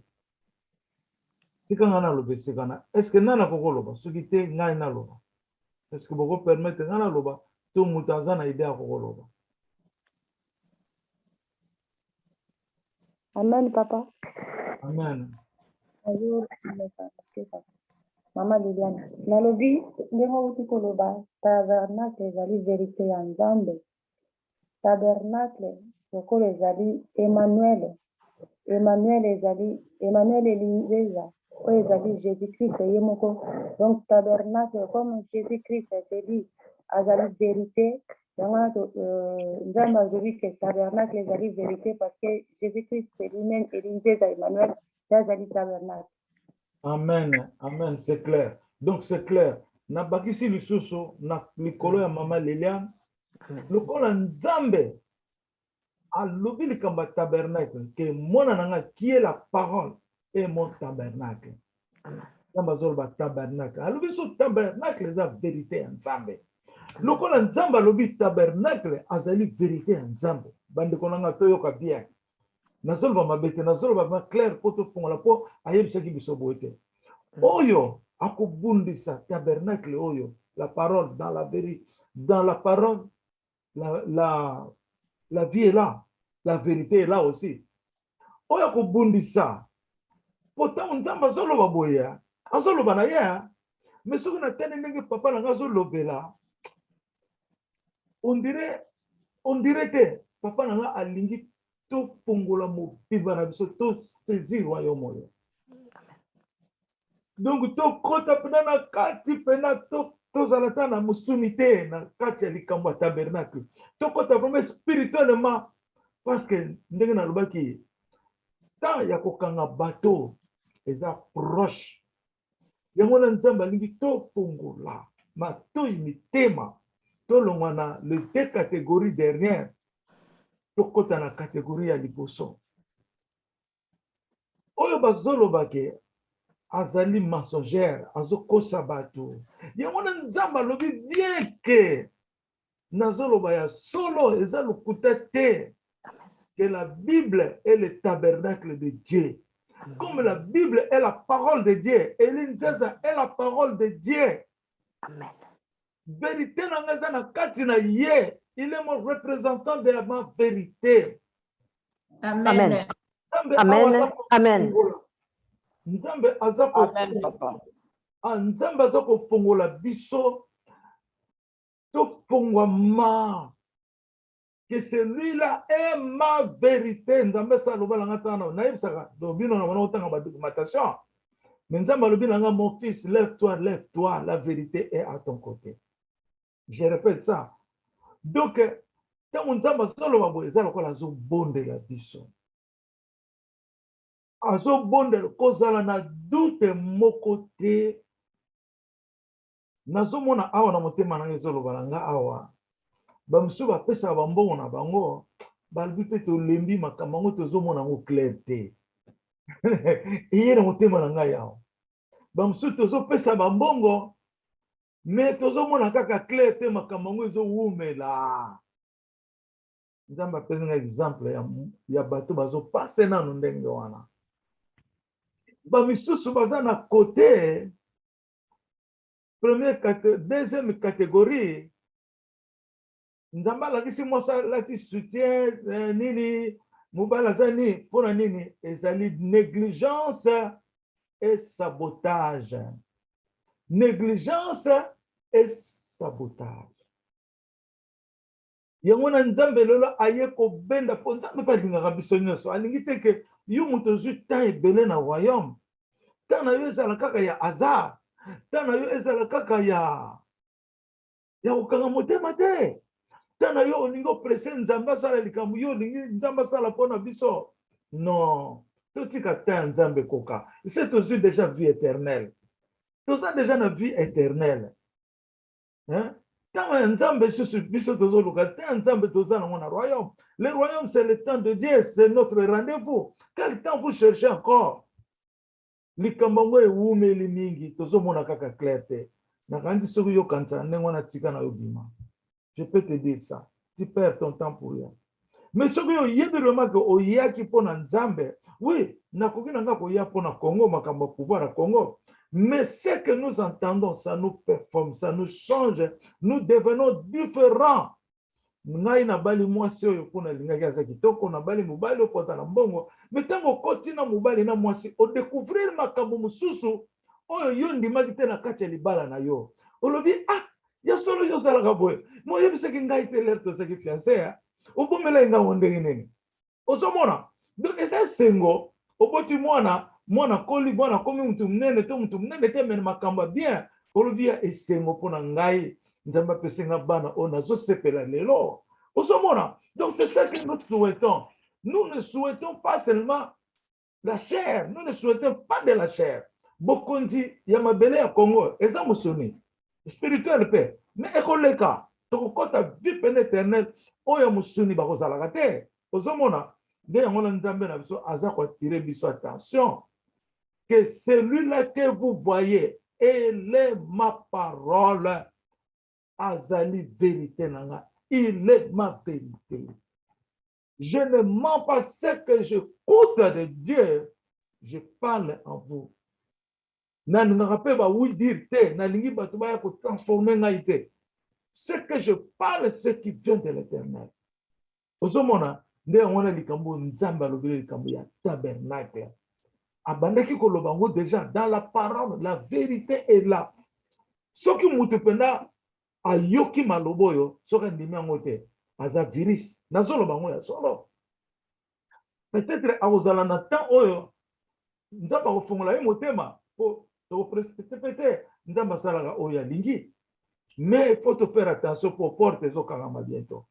Porte ezokangama bon. Natala susuki nazana na révélation mususu. Awa nzamba lobi o na pemisi donc bino nzamba lobi nous te disons une prophétie que cela a commencé à vivre. Ah, le bien en français. Nous te disons une prophétie que cela a commencé à vivre. Amen. Toza koyebisa bino prophétie oyo ese banda déjà kozala. Nana koyi kondimbola biso liloboyo. Premier chrétien théologien. Bana ya Nzambe. Nani akokoloba na biso makambo oyo cette prophétie que nous parlons ça a commencé déjà à vivre. Elingi koloba nini? Sikoyo prophétie yango eza na ba dimension. Dimension 1, 2, et mati au fur et à mesure. Nani akoyi ko comprendre le français oyo? Ma pasteur. Nani akoyi ko comprendre? Nous te disons, nous, et le Bible dit, nous te disons. Donc, dans le Père, le Fils et le Saint-Esprit, on le dit, nous te disons. Dans le Père, le Fils et le Saint-Esprit, et le dit, nous te disons. Nous avons pas à parler en forme, première personne, il y a pluriel. Première personne du singulier, mais le pluriel. Nous. Aloba ki on peut na jardin de alobi tokende ko bare adana eba koma na arbre de vite sino te bako koma lokola biso sino te bako koma lokola biso nzaba a utilisé ki première personne du pluriel awa nzambe a utilisé ngo nous te disons une prophétie que cela a commencé à vivre. Allô, papa? Oui, papa, Lobanaga. Amen. C'est le pasteur Moïse, merci pour la parole. Ça veut dire seulement que Malobao Nzambe alaka yango ezo kokisama. Amen. Amen. Amen. Non, yoga bien. Nous te disons une prophétie que cela a commencé à vivre, à vivre. À vivre, ça a commencé à vivre. Nzamba lobango kala. Donc, mais alobi, et banda ki nango ko vivre déjà. Non, ça veut dire seulement que bilaka na ye, yango ezali komonana. Bilaka eza komonana. Olobi bien eza ko vivre na komonana eza eloko mosusu. Ko vivre eningo loba nasalaka epa songolo nasalaka wana deja na bana kosala kala tomelaka mai tomelaka lipa toliaka mfumbwa toliaka tout ça tozovivre nabali mwasi nazovivre nasali nini nazovivre. Ofongola mitema. Je répète encore, nous te disons une prophétie que cela a commencé à vivre. Amen, papa.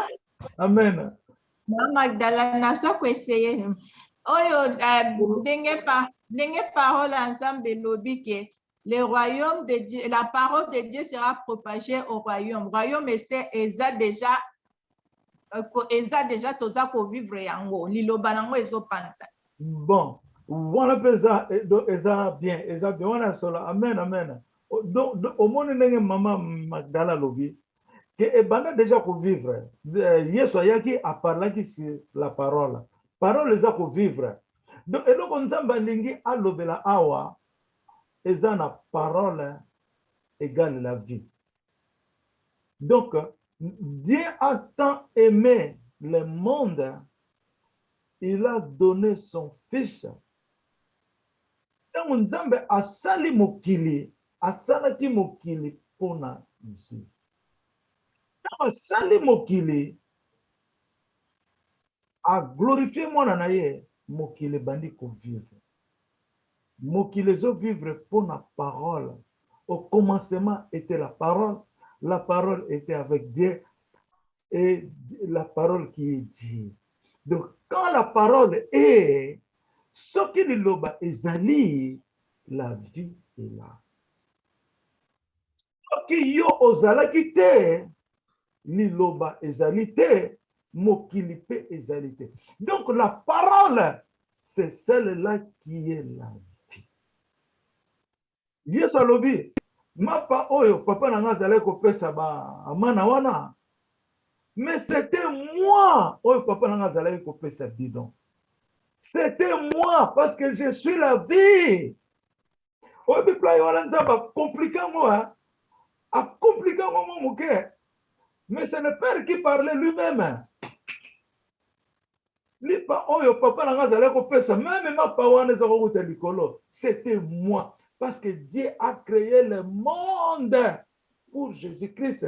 Le monde de vie à cause de Jésus-Christ, le pain de vie.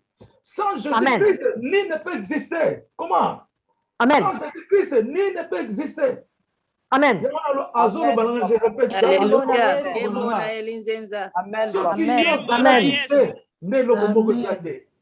Amen. Amen. Nde yangona ayeko zongisa monima alobi botala na maboko na ye mai eza kobima wana c'est tola c'est la vie soki mai eza na mokili te bato bakovivre te. Donc la vie est Jésus-Christ de Nazareth. Amen, amen. Elinzeza monima na kati ya elinzeza epai mai ezowuta Jésus-Christ azawa. Donc ebanda nango ko vivre mokili ezwaka vie déjà. Mokili ezwaka vie ezwaka nango po bazo sepela bazo sala balingi eza vie eza déjà vie. Mais sikoyo tango nzamba yo koloba ngo ebanda nango mais sikoyo eye ko se manifester pour mokili mobimba eyeba que la vie c'est Jésus-Christ de Nazareth.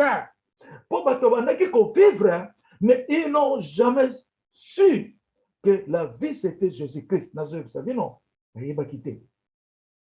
Ils n'ont pas su que la façon dont nous vivons, c'est Christ, le Fils de Dieu. C'est pour cela que nous vivons. Le monde n'a pas connu ça. Jésus a lui même n'a disciple la vie. Nandeke na zolo bana bino boy. Bozo yiko bozo ndi mate. Bozo ndi mate. Mukilo batu ba sali ndenge no so koko sala. À cause de Jésus-Christ de Nazareth, car Dieu a créé le monde qu'il a aimé, il a mis son fils oya kolinga te akokota na lola te père kokufa. Mais la vie a déjà commencé. Cette prophétie, alors veut dire nous te disons, donc le Père, le Fils, le Saint-Esprit et l'Inzeza, nous te disons Cette même prophétie a déjà commencé à vivre depuis la création. Et puis il a béni Abraham. Ba famille nyonso ba kozama pamboli na yo Israël. C'est ça cette vie-là. C'est ça cette vie. Bon, nous avons la vie au sepelaraté. Est-ce que vous avez ma côté na vie na yo ata pas ces aliments ata moko ya muke ozote au monde ata so zo sepelaraté mais tu vis. Quand on dit la vie, c'est Dieu existant. Dieu existe, c'est la vie. Tant que nous avons la charnalité, la vie, nous solo là. Oui, comme si nous avons un hôpital, tout le monde qui prophétie à maman, Mikobie, papa Nabisson. Alors, il y a quitté. Et il n'était plus. Il ne savait rien. Il n'a pas quitté. Il n'a pas quitté. N'est-ce pas moi si n'a pas bunda. N'a pas démon. Il n'a pas quitté. Il n'a pas quitté. Mais sa foi commençait à combattre. Il n'a pas quitté. Son mari ne savait pas. Il était mourant. Mais il est avec la vie. Jésus-Christ n'a qu'à tenir. Il y a un tout comparable.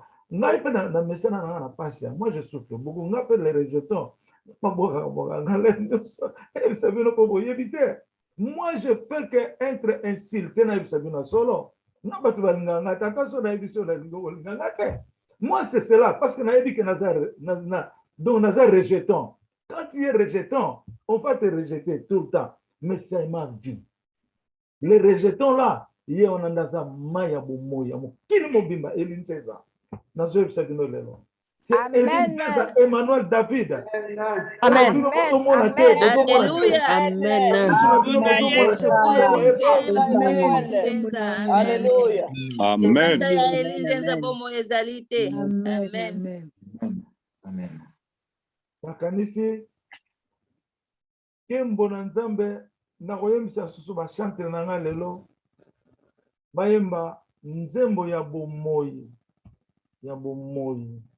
poto clôture wana na zonsa parole pa ya prophète Jérémie balingi même kondima te que Jérémie aza prophète koma bino boyebi ndenge Nzambe asalaki mokili boyebi mingi vous prétendez que vous connaissez beaucoup mais rien ngaya na mimona kateke na yebi na bisa bino solo na zoka o na yoki na papa na ndena lobi na yebi o na yebi te na bo dazo bisa bino vérité ezali oyo yoki na Nzambe donc nakanisi Kembo na Nzambe ba boyamba nani Amen.